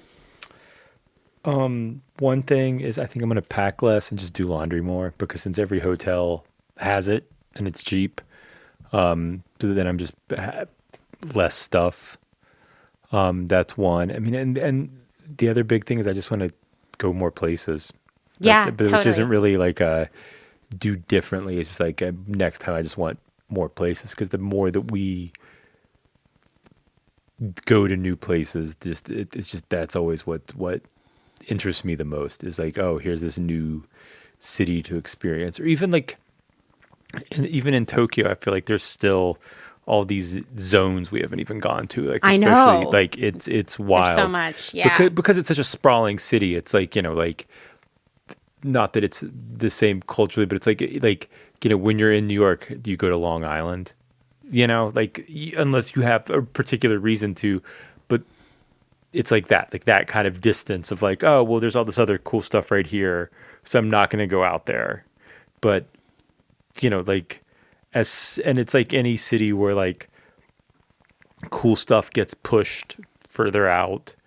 Like that zone that like Bear Paw was in is, has more stuff now and all that. And that's Shimokitazawa, yeah. Yeah. And that's not super tight in. That's, and I'm sure that whatever is past that now has got stuff, there's been a few times of that. So just more like bring less and go more places. Yeah. I mean, the laundry thing, which is obviously something I figured out last year, I think greatly enhanced your experience this time too, which is basically almost every hotel has like a little laundromat in it, and you can get change from the front desk. The machines are great because it's one machine that does the washing and the drying. However, there's a cycle where if you just want to wash stuff so you can hang dry it, you can do that too. The machine puts in detergent for you, so you don't need to worry about that kind of thing. And they all have this feature where you enter like a PIN number that you create, and only you can open that washing machine when it's done with your PIN number. So you don't even have to worry about anyone taking your stuff. And I just plan my laundry days based around where I am and like which suitcase I have and which is what's going on. And I literally bring hangers with me to hang dry laundry. Years ago, we were in Mexico City for like a week or two, and the place we stayed only had 3 hangers. And so I went to like a dollar store and bought a package of pink wire hangers that are extremely lightweight, and I brought them back with me. And I've been taking them to Japan on every trip so I can wash my clothes and hang dry them. But a lot of these like hotel bathrooms, these like weird cube bathrooms, actually have in the bathtub this wash line that you can pull out so you can hang stuff to dry there too. So laundry in Japan is really easy and normal. Like you don't have to feel weird asking to do laundry in a hotel. It's there for you to use.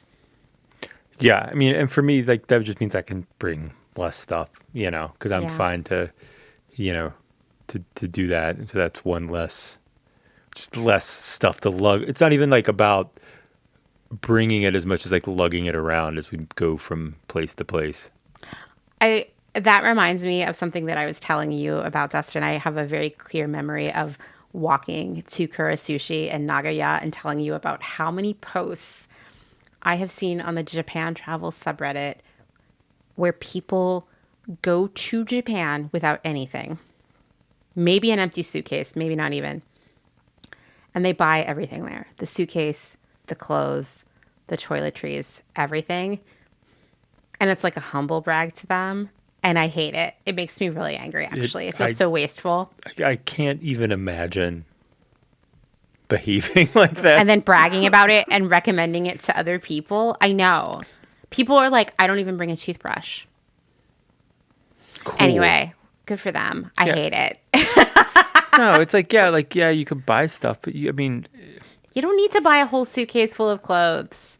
No, only buy like the coolest weird stuff you see. Yeah. So anyway, do you have any final thoughts on Japan that you want to share? Just that you should go. Yeah, you should go. Do it. Yeah, do it. Yeah. Maybe we can organize. I was telling Dustin, this company keeps reaching out to me and I'm ignoring them, but they like organize, I hate to say this noun. Well, they organize trips for influencers where like people who are like a member of their like community, their followers, whatever, their fans can go on a trip with the influencer, which I don't think of myself as an influencer, but Dustin and I were like, would people go on a Clotheshorse Japan trip? Because that I just like want to do that. Go to all the weird places that I like to go to. A tour of hard-offs. Yeah, and like novelty food restaurants and Denny's. Parfatoriums. Yeah, all the things that I love in Japan. Anyway, holler if you're interested. And then I'll respond to that email. All right, well, that's all we have, I think. Thanks for having me. Yeah, thank you, Dustin. I'm across the hall. All right, bye, everyone.